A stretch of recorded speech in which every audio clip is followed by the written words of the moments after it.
So what if, as a teacher, you are crystal clear on your goals, your mission for term 3, but you aren't awesomely clear on the steps that you need to take to get there? Is it possible that the Australian Professional Standards for Teachers could actually help you with that? Hi, I'm Selena Woodward, and I'm an English and drama teacher, university lecturer, and with edufolios.org, a big-time reflective practitioner. So how can reflective practice help you grow your teaching skills, fall in love with your profession all over again, and help you nail accreditation and teacher registration with less stress and less work? Well, this is the Reflective Teacher Podcast. So far, you've got really clear about your mission, your goal for term 3. You have protected and labeled some time during your working day, and you've called it mission, and you know how to fiercely protect that time so that you can take all of the primary tasks that you need and get them done. To do that, you've also learned why those to-do lists weren't really helping and they were stressing you out instead. And you've managed to use your mission to make a definition of what is good, what's going out, and what's being delegated. You are ready to start term 3 with a little bit of a strut, I think. Do you think? That's how it feels for me right now. But what if you've done all of that and you know you've protected the time and you are really clear, but your priority tasks, your number 1 tasks are looking a little slim because honestly, you're not super clear how it is that you're going to get that mission done. Well, I am going to spend some time with you today, helping you to really work on those primary tasks. And the thing we're going to use to help us be really clear is actually a rubric that some of you are really afraid of. And that is the Australian Professional Standards for Teachers. Yes, I know that rubric for many of you is seen as the end game, the thing that we do to get proficient or highly accomplished or lead. And that's not really how I choose to see it. All of my evidence engine peeps know that that's not really a great way to see it. And it's actually really stressful when you think about it like that. So today, I am going to start getting you to flip how you see those standards. And I'm actually going to take you through step by step, a process that will help you to really understand the steps you need to take to meet your goal. And we're going to use the Australian Professional Standards for Teachers to do that. So if you have an Edufolio, you will find this really easy, and you'll want to make sure that you are sitting in front of your Edufolio at some point in the future. You're driving, tune in, imagine, sort of future pace yourself doing this, come back to it, okay? If you're on the treadmill, same thing. If you're watching on YouTube, move me onto the left of your screen and open up Edufolios on the right. If you aren't an Edufolios member, then I don't know why not by now, honestly. There's a 14-day free trial. So head to edufolios.org, that's edufolios.org, and get yourself a free account for 14 days. Give this a go, because we're going to use the evidence builder and its standards guide to help us see that rubric in a way that's not overwhelming and is actually going to guide us forward to make sure we are really clear what our primary tasks are. Now, if you are really reluctant to get an Edufolio, you can do this with a pen and paper, but you might start to feel the overwhelm. See how you go. You might find it hard and then go, stuff it. I'm heading to edufolios.org to grab that trial. It's free anyway. So I'm going to do that. Good. Okay. So got YouTube on the left or the podcast on the left, got Edufolios on the right. If you're driving or on the treadmill or running, just visualize. Okay. So we're going to go and create a new evidence post using the evidence builder. So I'm going to click on that, and up pops a brand new evidence post. Now, usually I would encourage you to choose one of the inbuilt evidence templates. But for today, we actually don't need that because I've got a different plan. All right. So instead of going to the templates, just grab the first paragraph block and I want you to type your mission in. So your mission would be something like, I am going to improve my students' reading levels by the end of term 3 because they all deserve to move away from comprehension and into inference and deduction. This is the one we've been using in the last couple, haven't we? Or maybe your goal was, I am going to reflect on my practice 4 times in term 3 because I deserve to celebrate my impact and understand where I can grow. Whatever your mission was, those were just 2 examples we've been using in recent weeks. Type it in the box and then do nothing with it. Just leave it there. Apart from, breathe it in. That's your mission for term 3. Awesome. Okay. Now we're going to bring in the Australian Professional Standards for Teachers. Now, if you've watched the video that I know I emailed all of you a little while ago, that's on our YouTube channel about how we use the standards guide, you'll recognize these steps. If you missed it, head to edufolios.org/YT and look for the episode where I show you the templates and the new standards guide in there. I'll put a link to that video in the show notes for today as well, of course. All right. But these are the steps we're going to follow because the teachers who use Edufolios always write their story first. Then they use the standards guide to see how that connects and often to support them to flesh out their understanding, to know exactly what artifacts they need, etc. We're going to use that same tool, but for a slightly different purpose. We're actually going to use it to create a real clear plan of the steps we need to complete our mission. So far, you've got your mission in a paragraph block there. And on the right-hand side of the page, you're going to use the standards guide. And as always, we're going to start by choosing who we are impacting. Now, comment below if you're watching this on YouTube, who is your mission about? We talked a lot about this in the first episode of this series, didn't we? All right, it might not be about you. Okay, so remember, if you're talking about yourself and your understanding, it could be graduate.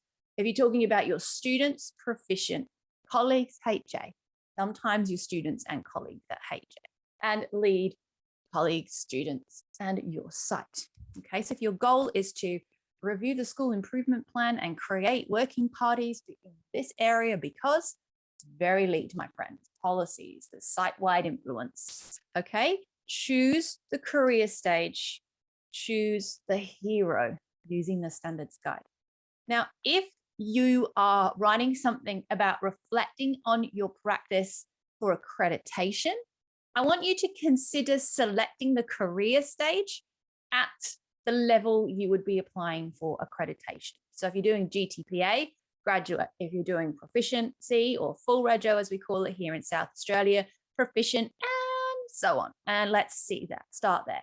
If your focus is on your students, but you feel like you're a HA or lead teacher, let's start at proficient, because in the guide, we can quickly swap them around. It's dead easy.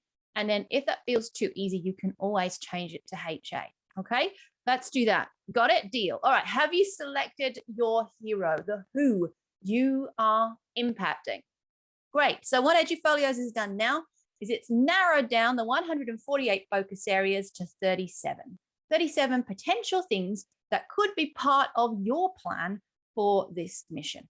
Too easy, right? Overwhelm, be gone.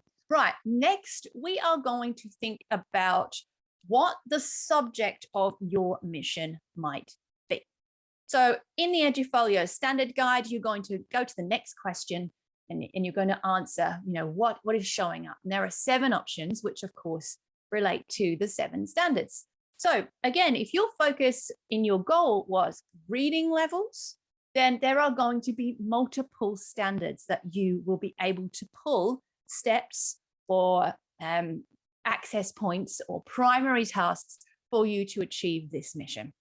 So for example, if I'm going to talk about assessment, then I'm going to need standard 5.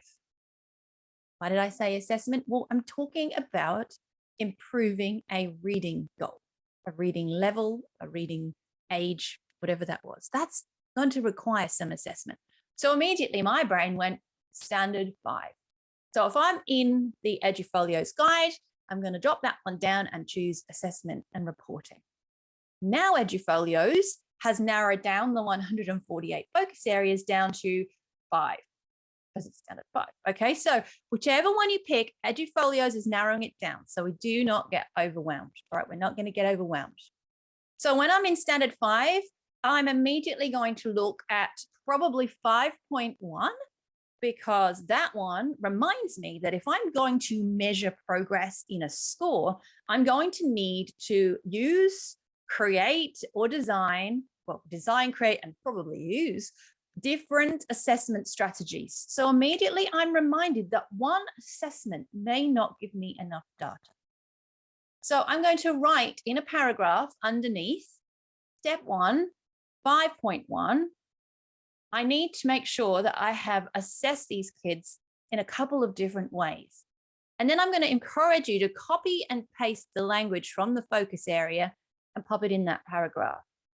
Look at that. You've already got a primary task. You need to plan or develop some assessment strategies and implement them in your lessons to get a really clear understanding of them now, where they are at now, so you know where you want them to be in the future.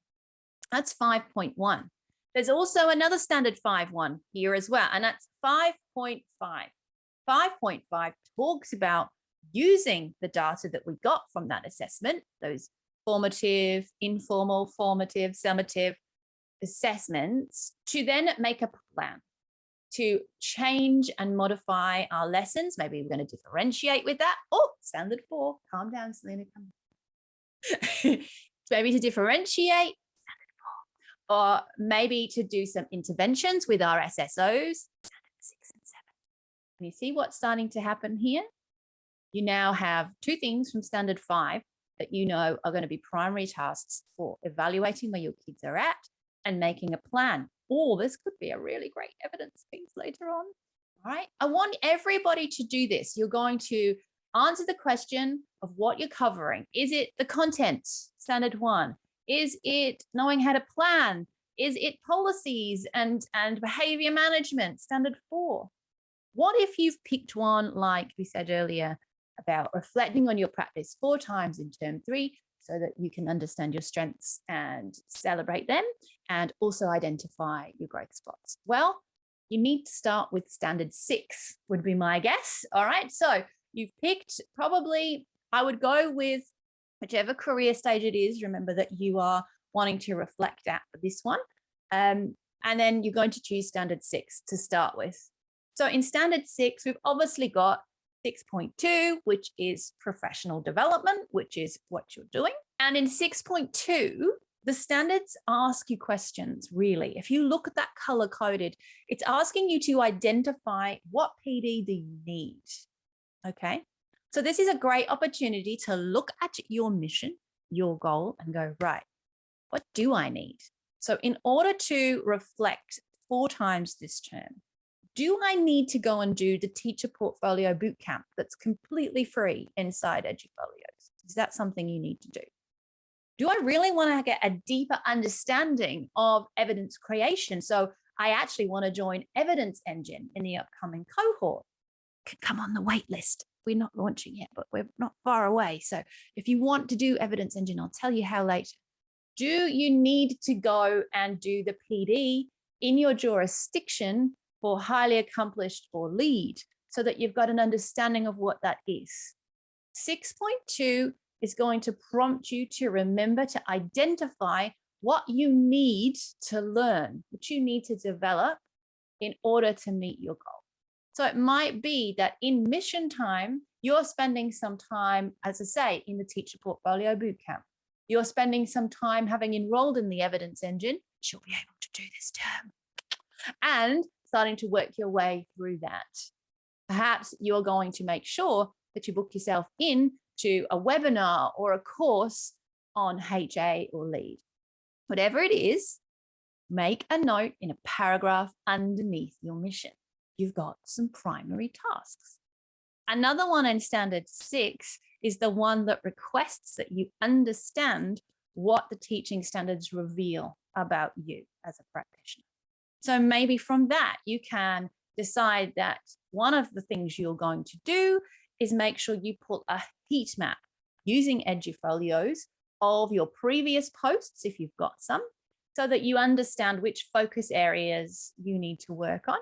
Or maybe your goal is to run a heat map at the end of the term so you can get that information to plan for the next. But can you see how we're using the teaching standards with our mission to help us zoom in and create some very, very important primary tasks that could help us reach our goal? So if you've been suffering from blank page syndrome, which by the way is usually your brain just trying to, go, we're not doing this. I am in my comfort zone. Thank you. I'm just going to go blank and hope that nobody notices and it all goes away. No. We're going to use the standards to help us focus and find some steps. So I want you to try and come up with 3 to 4 small steps that could be your primary focus as a minimum. Some of you will find them all over the standards. Now, when you do this, for some of you, you're basically creating a plan for an amazing either one big evidence set or a series of reflections.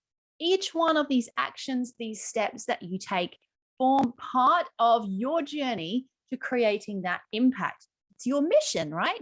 So now you are really clear on the steps you need to take. Yeah, got it? We're going to stay focused on those. Now, if you haven't defined your mission and you have no idea what I'm talking about when we're talking about primary tasks, secondary tasks, how I can say no, yes, you can, then I want to make sure that you know that you need to listen to episode 146 and 147. This is 148, and I will put links to all of those things at edufolios.org/148. Now, if you're listening to this and you're going to do this and it's going to be awesome, please do. I want you to share what comes up for you.